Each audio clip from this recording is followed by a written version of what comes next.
It is an absolutely beautiful Sunday morning where today we get set to kick off race number 3 of the Classic Indycar Series presented by Buck Kicker. Welcome to the PRS Grand Prix of Long Beach from the streets of California. My name is Little Rempel and welcome to the show. I'm joined alongside by Jay DeVries here this afternoon. And today we get set to take you out for 85 laps around this absolutely incredible street circuit. Jay, the IndyCar's been racing around this facility for many, many years now, but this time we get to see what it's like to see that flash to the past with the IR05s taking it to the racetrack. Yeah, it's definitely going to be a unique experience to be able to watch these old cars run around this track again. This was, they're very twitchy cars, very high downforce, and should be very entertaining to watch.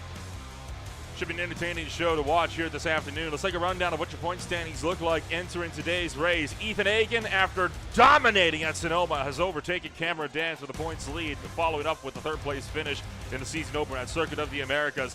They both sit 25 to 30 points clear of Simon Hoffman, who runs in that number 3 spot. Joshua Chin, of course, runs 4th with Wilson, LaVille, Wood, Pitkin, and Garrett M. Molnar rounding out the top 10 for the time being. But you can tell it's looking like it's already going to be a battle between Dance and Hagan for that top spot in the 2024 championship.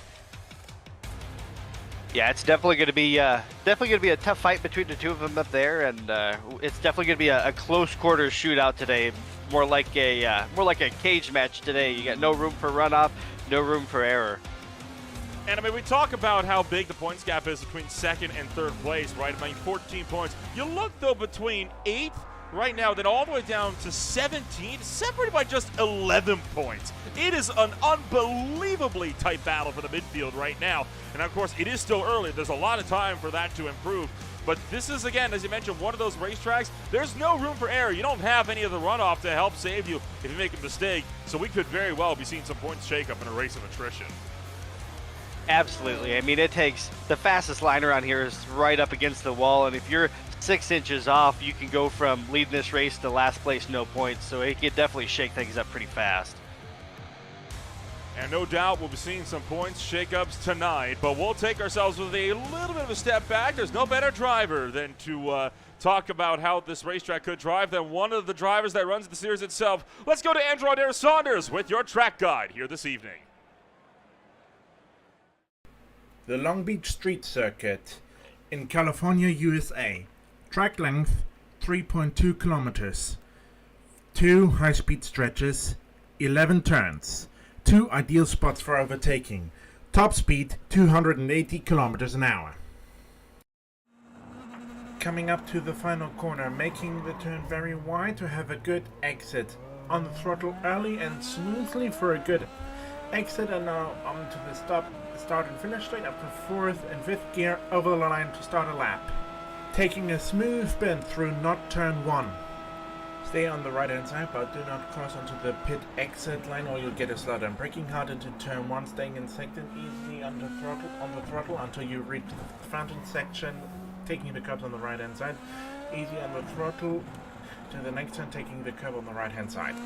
For turn 5, only take a little bit of curb, otherwise you'll lose control of the car. Onto the throttle, hard up to 3rd, 4th, and then 5th gear, braking hard for the next corner. Try to take the curb on the left-hand side, taking all the road, then onto the throttle up to 3rd and then 4th gear. Going to the left-hand side, and then for turn 8, cut the curbs to take as much speed as possible on the throttle early up to 3rd, 4th, and then 5th gear. Now coming up to turn 9 to one off the better overtaking spot, braking hard, taking the curb on the right hand side, going to the outside but not taking all the road for turn 10. For turn 11, the hairpin, you want to be as left as possible to have as wide a corner as possible on the throttle early up to 2nd, 3rd, then 4th gear, and then across the line. This was a 1 minute 10 along the Long Beach Street Circuit.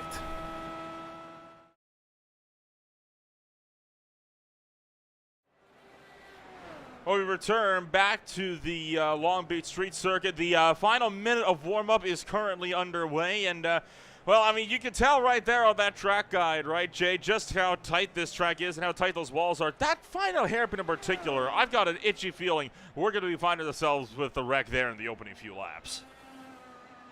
It's just so tempting to want to put your nose in there, to feel like you have a little bit of room. But once you get to that apex, there's not room for more than one car unless you're getting your elbows out and moving some people out of the way. But this track is just, it's very unforgiving. It's like trying to ride a unicycle on a railing. I mean, you got to stay right on it the whole time. I think that's a pretty good analogy as to how this race could pan out. And the last street circuit race I remember calling with these guys was at Detroit Belle Isle a few years ago with this series. And over there, it was Joshua Chin who dominated. Out of the 20 or so cars that started the race, I believe only 12 ended up finishing. And out of those, there was only one besides Chin that was left on the lead lap. And he was about 4 seconds away from being lapped as well. So this could be a race of attrition. I would not be surprised if we saw some drivers start to expand those points leads early out and even those gaps early in the running this evening. But we've got ourselves with warm-up finished up, so let's take a rundown of what your starting grid is going to look like as we get set to duke it out for 85 laps around the streets of California. Started on the pole today, it is Willie Schwarbauer alongside Matt Molnar out of Canada. Ethan Hagen starts at the number 3 spot with Jan Hoffman in 4th. Andrew Wood starts 5th with Logan Simmons in 6th. Johnny Garrett is 7th, Lucas LaVille is 8th, Sebastian Kinder is 9th, Julian Altena rounds out the top 10, Jay.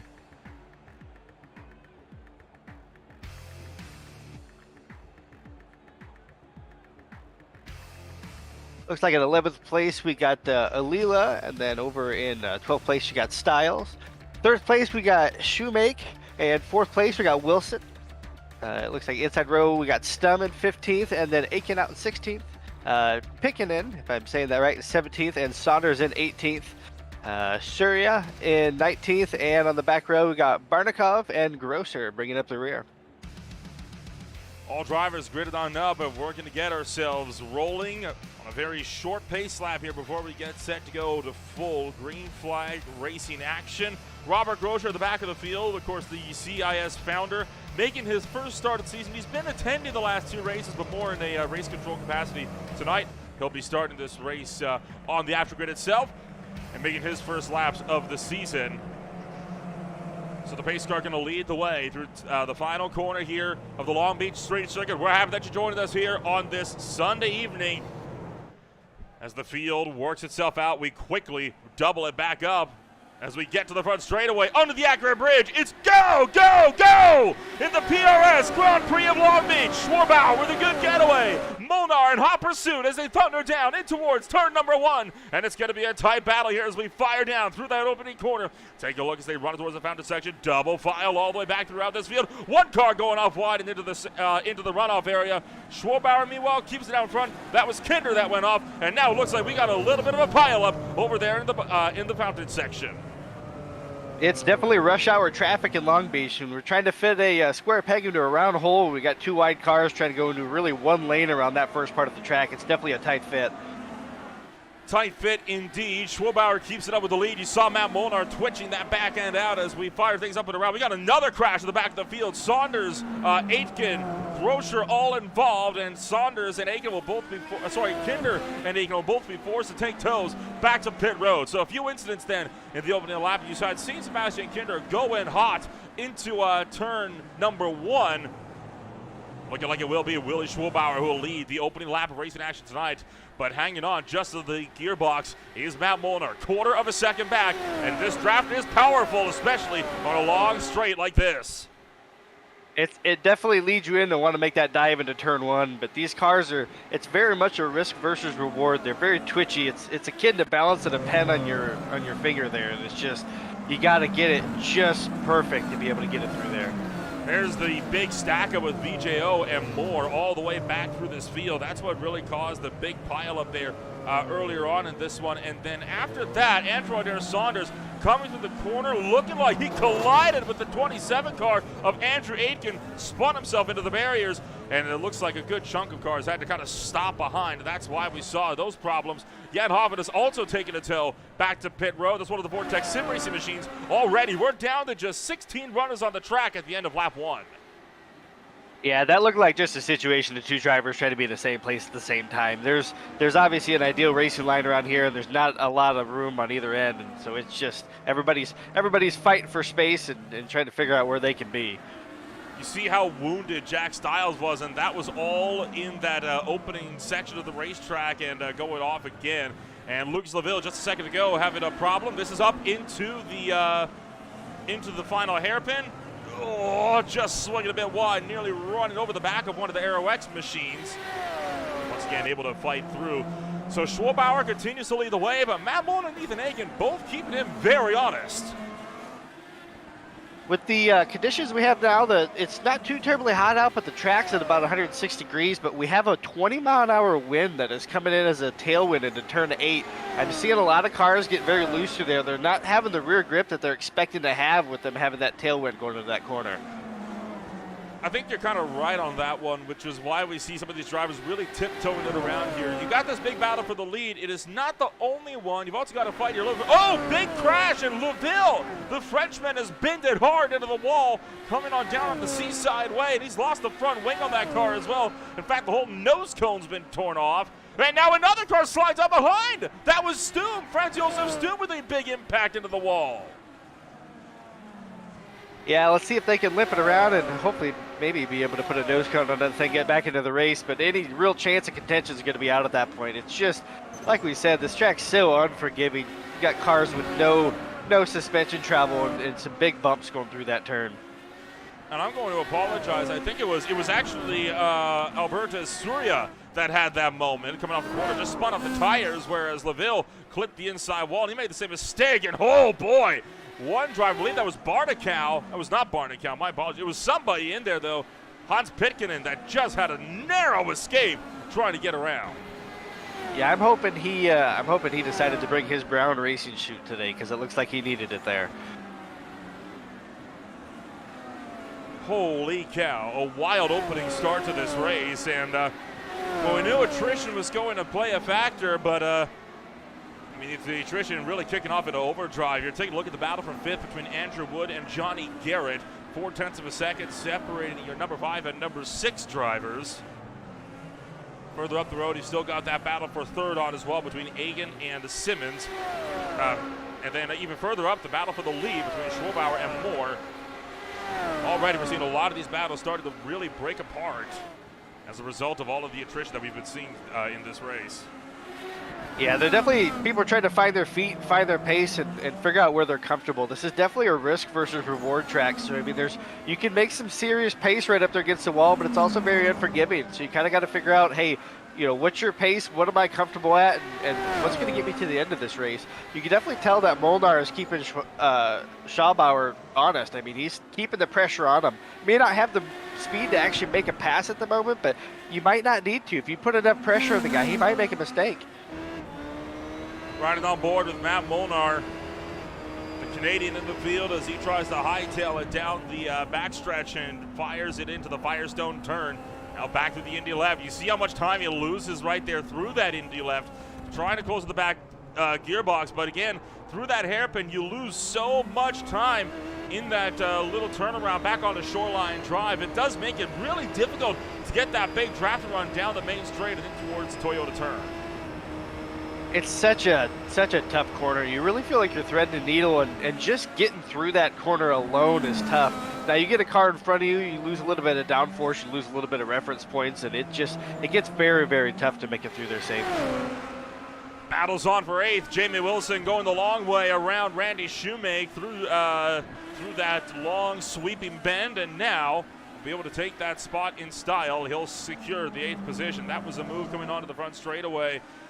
Meanwhile, Surya has, oh boy, found himself way off and in the tires somewhere on the racetrack. So I'm willing to bet possibly overshooting this one. No front wing, remember, so loss of front downforce, and just couldn't make the turn and peel that one off. Pulls into a safe spot in the runoff. That was a Takate turn and goes out of the race from there. Schwabauer under heavy fire from Molnar.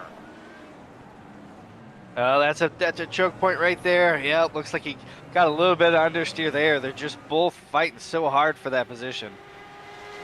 Good pass, though, from Matt Molnar. If he can make this work, Schwabauer still looking to fight this one around the inside line. In this long drive down to turn number 1, who's going to win out? Whoa, look out! Molnar slides the back end, and he's going to drop it in turn 1, loops the 29, and Schwabauer now with a 1 second lead over Ethan Hagen. Yeah, it looks like he just got in a little hot, got in a little bit on the marbles. There's not as much grip on that inside lane there, and then you're taking such a sharper turn. Locked up those rear tires, spun around, but he managed to keep it clean, stayed on the throttle, and was able to get it back going. So he may got a little bit of temperature in those tires that he doesn't need right now, but he should be able to get back rolling and hopefully with that pace that he has, get himself back up there. And Rob Barnicow deciding he has had enough. He's going to pull it to a stop at Takate turn and pull it off as well.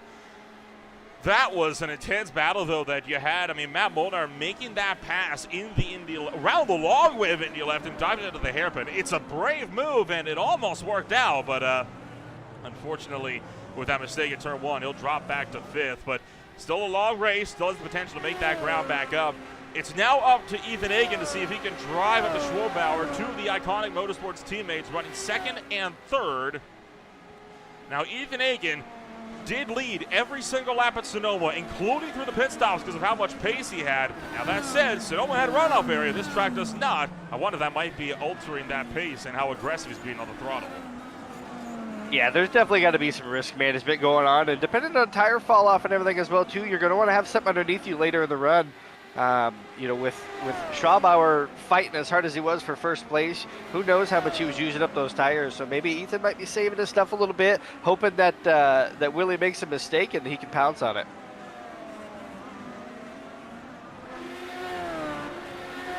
We're not anticipated to have more than about 35 laps or so in these fuel tanks, so we will be seeing these drivers making a couple of stops throughout the course of the evening. It will not be a potential one-stop race like we saw at Sonoma 2 weeks ago.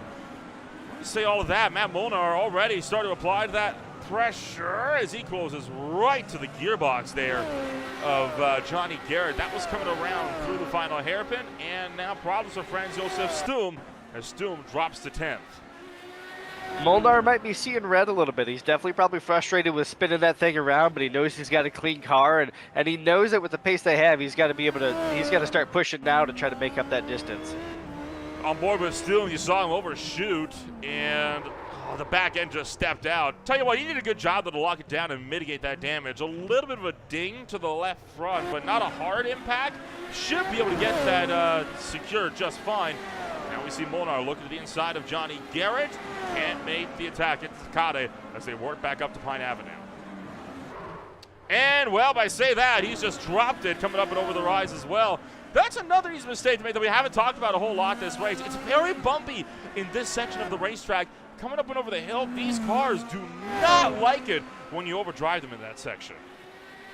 Yeah, it definitely doesn't help that they're very aero-sensitive cars, and with the downforce that these things make just from the floor on it, the difference between an inch of ride height makes a lot of difference. And when these things are jumping over these bumps and changing that ride height so much, the cars get very twitchy, and the amount of grip you have changes a lot. And there goes Franz Josef Stum making an identical mistake, coming up and over the rise of the same corner. A lot of these battles started to drop off, and you see how much, Jack Stiles now having an issue, and he is just taking the toe. He just crashed coming out of the fountain section. You saw the tail end of the shot. But the reason why all of a sudden Schwabauer's opened up 3 seconds is because your iconic motorsports duo here, they did both catch Stiles at a very inopportune place, and it took him a little bit to get around him, considering Stiles has damage on the rear. He had damage on the front. They couldn't keep it up with race pace. Now they're free to unleash and try to run him back down, but 3 seconds, that's a long way to go.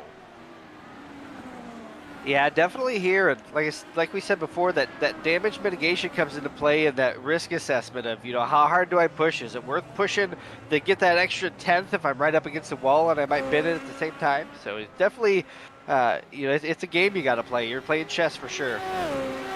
And again, Franz Josef Stum having a problem. This track not agreeing with the Aero X team, it would seem this afternoon as a 34. Just, again, caught those bumps. Locks it down, and he'll take the Firestones, do a little flick spin and get it back rolling. Well, it just starts to snowball at that point. You get those back tires hot. They don't have the grip that they had. They wear a little bit faster now. You're frustrated because you just lost some time. So now you're pushing hard because you're trying to make up for it. Tires are already hot. Now you're starting to overdrive it. You just don't have the grip, and it just seems to compound and get worse. It's one of those things that you almost really got to take a lap, slow it down, take a breath, hit your marks, and then try to go from there and assess the situation. The lone battle on the racetrack that's within a second is the one for the second spot, and it is between two Iconic Motorsports teammates. So I am not anticipating for us to get any kind of a big side-by-side battle unless they opt to go for a position swap. We saw a little bit of that at Sonoma. I believe it was from Team Chimera. It was either Team Chimera or Aeromax, one of those two drivers. But right now, Iconic Motorsports, I mean, they're running pretty securely in second and third. They're not really closing in, but they're not losing too much either. It is worth noting that Willie Schwarbauer is, of course, another Iconic teammate to boot. So they are running 1, 2, and 3, so I can see it as understand why they're not in too much of a rush to catch him. Definitely looks like they're on their way to a, I guess, an iconic finish, if you would say, if they can take out the top 3 spots. But yeah, definitely interesting to see. You know, right now everybody's teammates and probably everybody's playing it cool, but there's no teammates on the last lap, so it'll be interesting to see how that shakes out. On board with Johnny Garrett, he is the first driver outside of the podium and the first non-Iconic Motorsports driver on the racetrack. Driving for Aero X, he runs in the 4th position. He takes it up and around, and see that battle for the number 2 spot just a little ways up the road. So Garrett is steadily closing, but the question is it going to be enough? I'm not thinking so right now. We might have to wait until pit stops, I think, to really get to see how all of this is going to pan on out. VJO having an issue on track. Already had a lot of rear wing damage from that opening lap stack up and pulls off to the side and ends up taking a tow. It'll definitely be interesting to see when the pit cycles go through and who can optimize that in lap and that out lap. Everybody always focuses on having a fast lap, but being able to get through the pits cleanly and fast can definitely make a big difference as well. And a track like this, it's so difficult to pass. You know, it really, you know, the time you could lose in the pits becomes exponential because you could lose the spot that you may not be able to get back on track. Oh, absolutely. It does make it absolutely critical to have to try to make sure that you get yourself in full racing order, especially with those pit stops. That's why they often say, right, motorsports is a team race, especially at tracks like this where it can be so difficult to pass. And every 1/10 of a second in those pit boxes can mean possibly a second or more out on track. Oh, absolutely. And then at the same time, try to get through it clean. Don't get any penalties. Don't speed in the pit lane. You know, you want to get all you can, but if you get too greedy, you know, you might put yourself, you know, way behind at that point, and then now you've lost any ground that you've gained. Julian Altenda locking up the tires into the hairpin. That tells me he is pushing hard, trying to close up on Andrew Wood to fight for the 5th position. So we could see a battle for the number 5 spot starting to develop here before too long. Yeah, you can definitely see that between Garrett Wood and Altina, they're you know, may not be right on top of each other, but they're definitely keeping each other honest. And they were just a slight mistake, a slight wall rub from being all on top of each other again. So they're definitely pushing for sure. And especially to that hairpin, you know, you got a very downforce dependent car, and you get into those slow corners, and it just doesn't have that grip that it has everywhere else. It's really, really easy to lock up these cars. You have no traction control, no ABS. I mean, they're true driver's cars here. To the point where they don't even have push to pass either, which is another thing that's been mentioned a few times throughout the course of this race. Andrew Wood having problems as he was coming up under the rise. He is now lost 5th and 6th, so that makes that a very easy battle for Altena. And is it that hill? He sure is. Loops the hill, and oh, he does tag the wall. That might be of some concern to that left front. We'll have to keep tabs on that. That bump is catching drivers out left and right, and it's just very, you're trying to get on the power. You don't have a lot of grip. You also, like I said before, right now we got about an 18-mile-an-hour tailwind going through there, so you don't have a lot of grip coming out of that corner, and you're trying to put the power down. You hit that bump at the same time, and it's just tough. And you mentioned right as well about how there's 106 degrees Fahrenheit in terms of track temp right now. That's a blistering hot track right now on a California afternoon. So that's not going to make it any easier for these tires to keep any kind of grip in them. Yeah, you definitely got to try to manage the temperatures in them, and it's just you can definitely overdrive your car and use up your stuff here. It's definitely a track that you can, by trying to find that pace, you got to be so aggressive, but you can definitely overdrive it, and then that's where mistakes happen.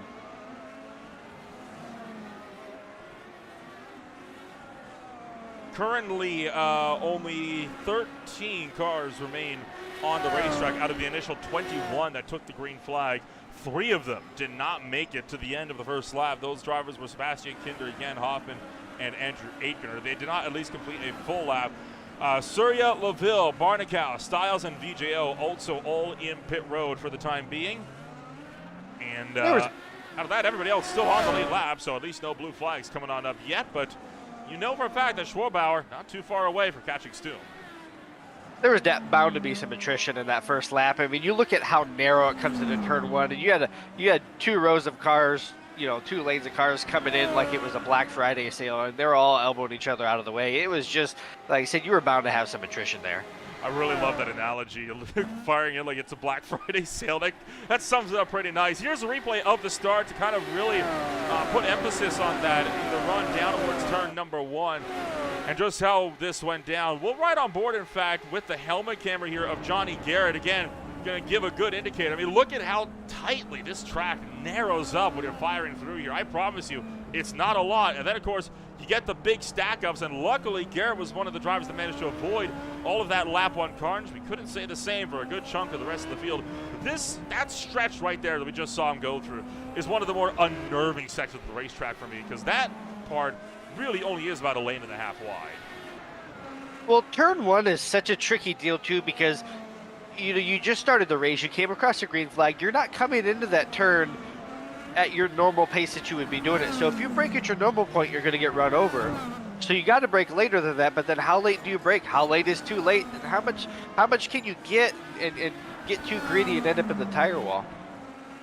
Well, Matt Molnar can tell you the answer to that. It's when you get up and over the curb when you try to make an overtake on a driver.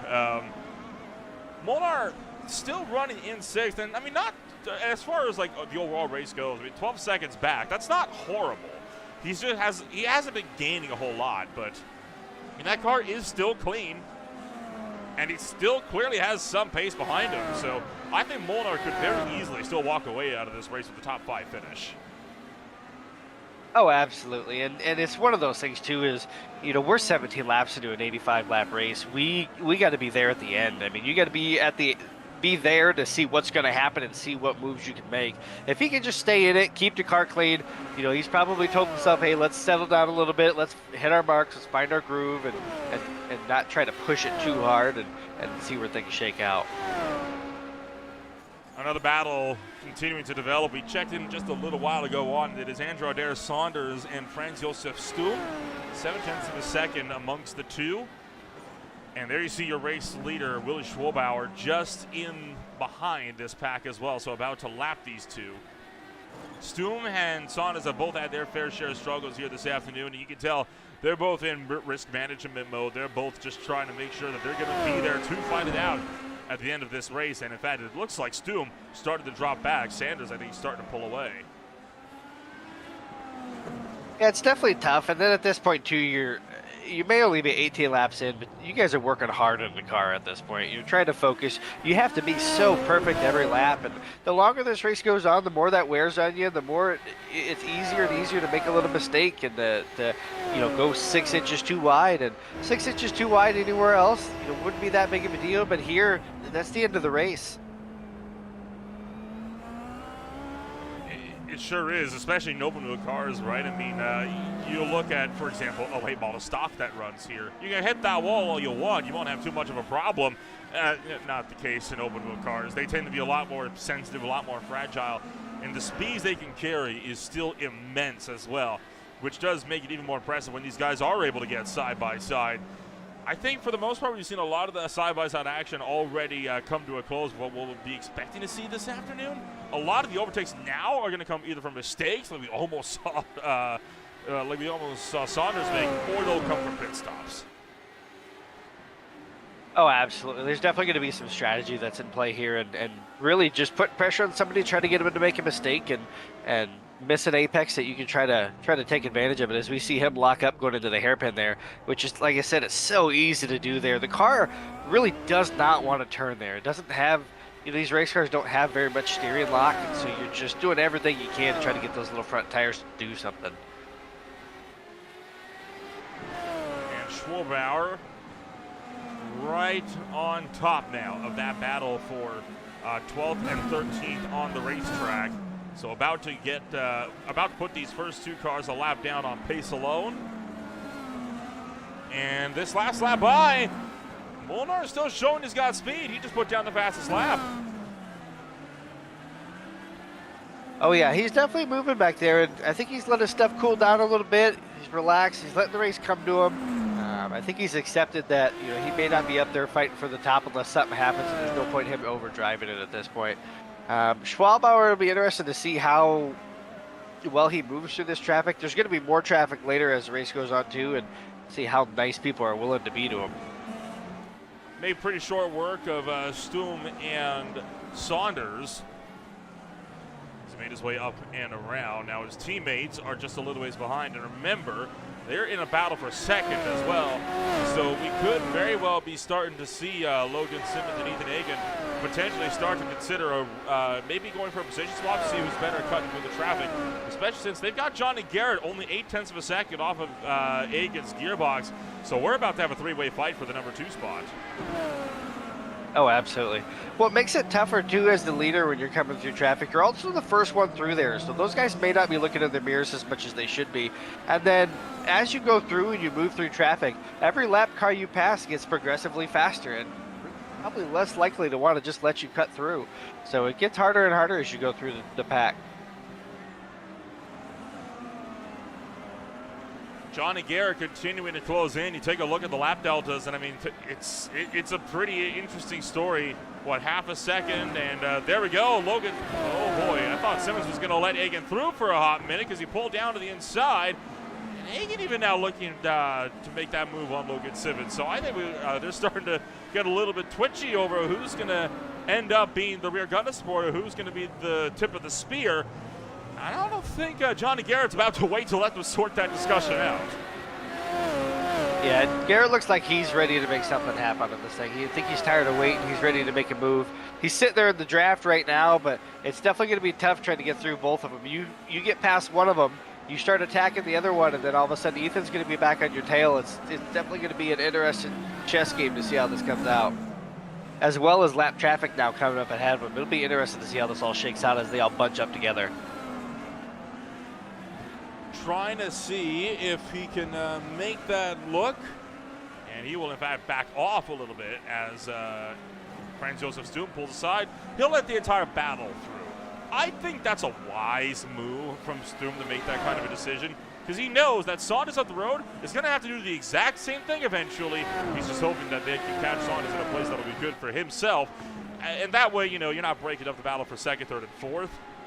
You don't want to be that guy. And, oh no, Molnar again looping it around after he was making so much progress.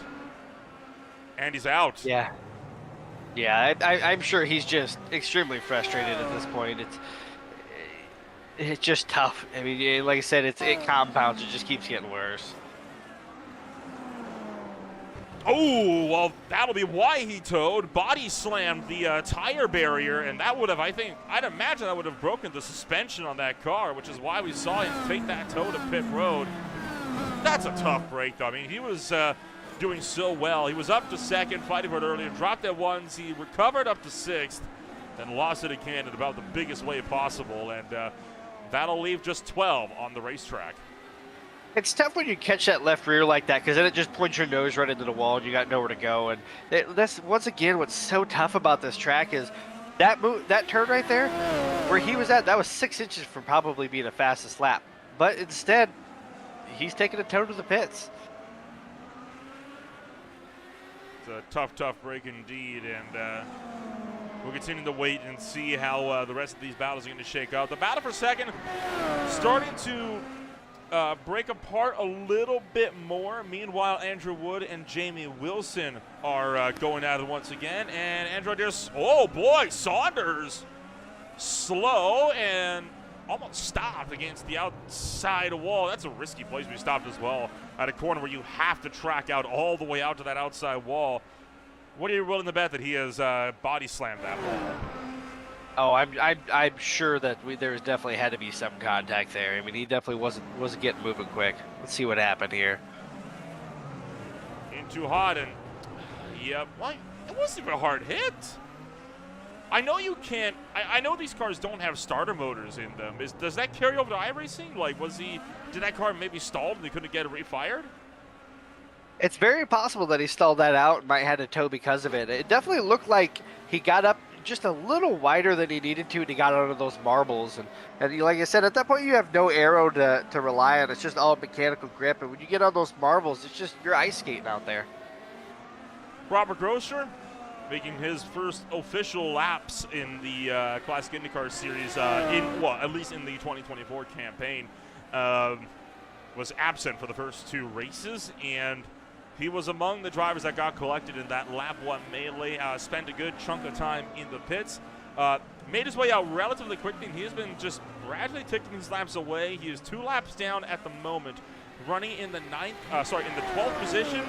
And at this point, I think he knows he's not in it for a win, but he knows drivers are going to keep dropping out throughout the course of this race, and every spot that drops out, it's more points for him.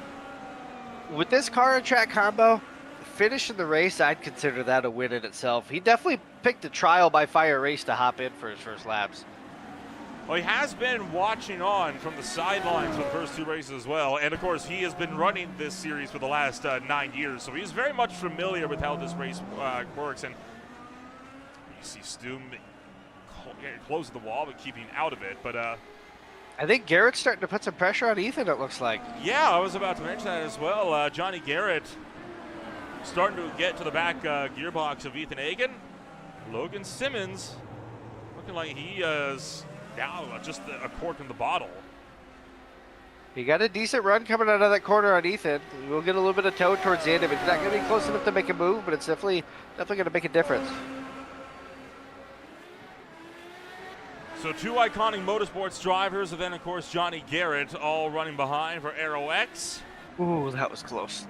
It often is. Oh gosh, these guys are fighting in a phone booth right now. There's just no room for error, no room to put anything. Everybody's touching walls right now. This is getting heated, and I don't foresee this ending cleanly. They're gonna drive and be stubborn and hold ground until somebody makes a mistake and gets wrecked. I mean, that's how street circuit racing works, right? I mean, you got to take the absolute most amount of ground that you can. And it's often said that street circuits and rain races, right? Those are the ones that separate the good drivers from the great drivers. Because in these racetracks, you don't have any room to show any kind of fear. You have got to get right up to that wall, no matter how imposing it is. You can always make sure, though, don't ever take too much. I can guarantee you, that wall's been there for a lot longer, and it wins every day of the week. The walls are unforgiving here. If walls could talk, man, they would have stories to tell at this track. Been racing here since, I believe, the mid-'70s on this track, and sometimes it looks like it hasn't been paved again since then. It's definitely a rough surface. Can't imagine running down this in your Camry, let alone in cars like this.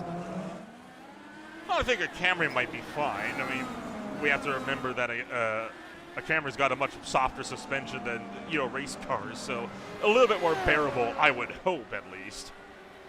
Yeah, these cars definitely don't have really next to any suspension travel. Aerodynamically, they're best to be ran just absolutely slammed and as close to the ground as possible. And not only do these bumps upset the cars, but it's so tempting to try to take a little curb because you can go a little bit faster, but the curbs upset these cars so bad. You got a car with 3 inches of suspension travel hopping over a 6-inch curb. It definitely upsets it a lot. Working all the way up and around through the final series of corners here. And again, Ethan seems to be struggling there. Yeah, right. I mean, that's what I think where Egan really loses a lot of that time is coming around through that opening corner. It does make it a bit of an interesting fight to watch. Again, for a lot of these circuits, right, you have little sectors where you can gain a little bit more and lose a little bit more on the drivers behind. I think Egan is really good in Sector 2, but it's Sectors 1 and 3 where it tends to be lacking a bit. He's definitely feeling the pressure. I'm seeing little lockups from him here and there. Like just going to the turn one, I saw a little bit of a lockup there. He's definitely pushing that thing hard. I'm not sure if Johnny Garrett's pushing all that hard either. I feel like with how quickly he caught these guys, if he was pushing hard, he probably would have gotten around Egan by now. I think he's trying to pressure him into a mistake so he doesn't have to do the work. Oh, and it almost happened there. Oh, I saw that little snap. It's just, now he's got to run. But yep, he's lifting there. Yeah, Ethan Egan parking that car right in the middle of the track like a bus and preventing Johnny Garrett from being able to mount a charge. Oh, and now it's Garrett that locks up. See, that was a smart move from Garrett, though, on that backstretch there, because he very well could have put his nose in there, but that's not a high percentage move. That's not a. I mean, he had every right to make a dive if he wanted to, but you know, like they say, heaven's full of people that were right. It's definitely better to back out of that one and live to try it another lap. There's another lockup from Ethan. Gosh, he's got to be pushing that thing. Android Air Saunders will be the next driver who will take a tow to the pits, and I'm willing to bet it's a wall. Yep, it sure was. Slammed the wall, and that hooked him hard into the concrete, and you saw that left front toe all bent out of shape. So Android Air Saunders will be the next driver to fall. That corner of that tire barrier, it's right on the driving line, and it just sometimes it feels like it reaches out and tries to grab you. And when it grabs you, oh boy, does it ever grab you. Oh, indeed, indeed. So as Egan and Garrett duke it out here a little bit, Simmons is getting a little bit of a run away here. It's exactly what Logan Simmons is hoping for. Ethan Egan kind of, again, playing that rear gunner support, really holding Johnny Garrett up and allowing for Simmons to now walk out a 1.5 second gap over his teammate. And again, Garrett showing that nose, but was not nearly close enough this time by. Jamie Wilson, by the way, has come into pit road about a minute ago, so almost a full lap now, and 40 seconds that car's been sitting in the box.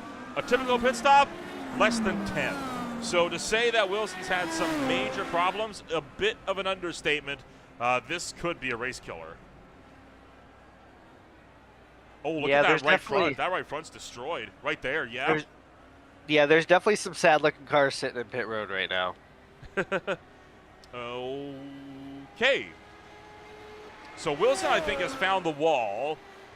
Not sure where, but he definitely found the wall somewhere with how much that right front was bent out of shape. He tried to come in to get it fixed, and it only did a partial repair. So he has retired from the race. He has taken a tow.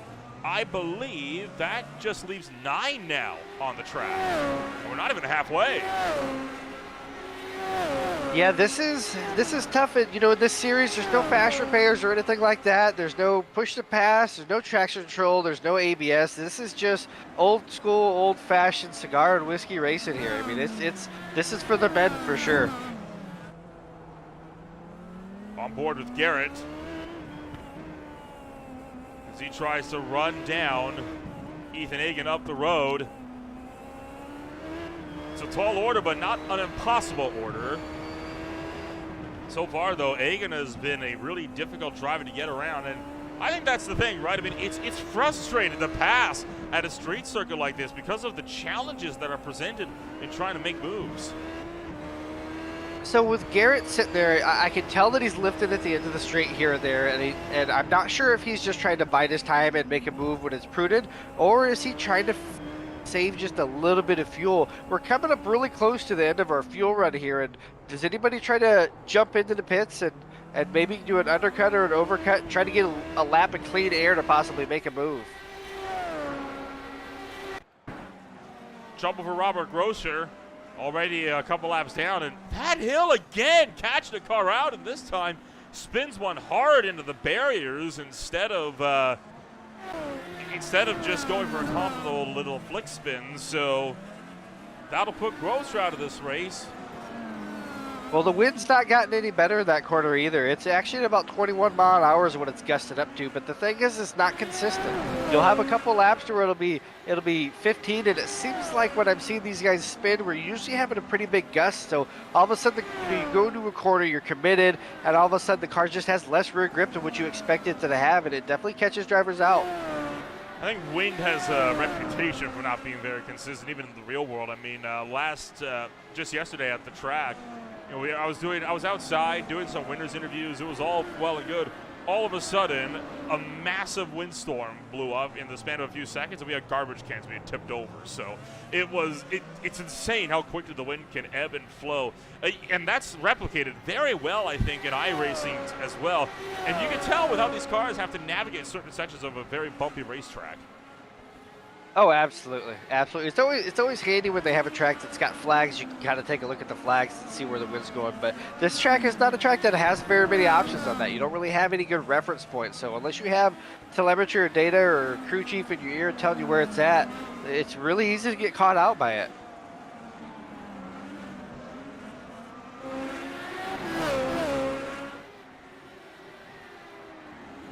"33 laps. These things are got to be light at this point. Balance may have changed a little bit as you burned off a lot of fuel, and we're on old tires and we're pushing.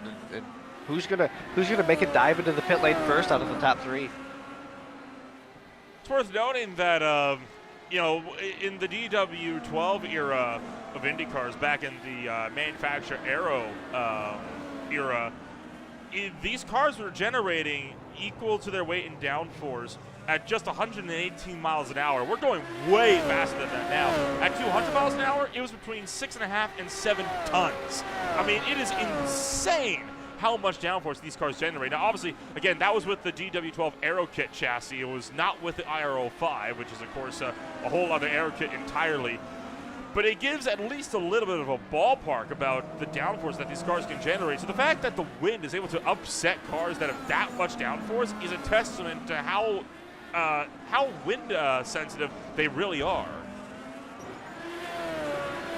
Oh yeah, that's always the downfall of these, you know, very aerodynamically dependent cars, is they are very aero sensitive, and they're also very twitchy. These cars don't like getting sideways. Like as you saw there, they make good downforce when the air's headed the right direction over them, but when it's not, when you get that thing too sideways or too yawed out, you lose just a ton of grip and the car wants to snap around on you. We're pretty close to that pit window as well, so I'm expecting to see quite a few drivers coming into the pits within the next 10 laps or so. You had seen Julie Altena be the driver that spun around. Lucas Laville did just try to leave pit road. He had spent the last half hour getting damage repairs after that huge crash that he had earlier on. It took him just seconds before he found himself pulling back down into pit road and taking a tow. So I feel like Laville has confirmed what my suspicion already was, that he is down and effectively out of the race tonight. Yeah, these guys, these three cars are definitely on top of each other here. Schwabauer's kind of out doing his thing, managing his race, managing that gap. It doesn't seem like he's pushing too hard. Just kind of enjoying the fact that he's got a bit of a gap. But these three for second, third, and fourth, they are, you can damn near throw a blanket on them at this point. Logan Simmons has been losing a bit more time, and we talked about how when Egan came under fire, about how Logan Simmons was able to walk out about a 1.5 second gap. That's back down to 6/10 back to his teammate. So either Logan Simmons has backed off a little bit, or we're really starting to see Ethan Egan and Johnny Guerra pile on the pressure. And in fact, Schwabauer just committed pit road, so your race leader taking it to the lane. Ooh, a little bit loose there. Okay, it looks like the teammates split there. Ethan stayed out.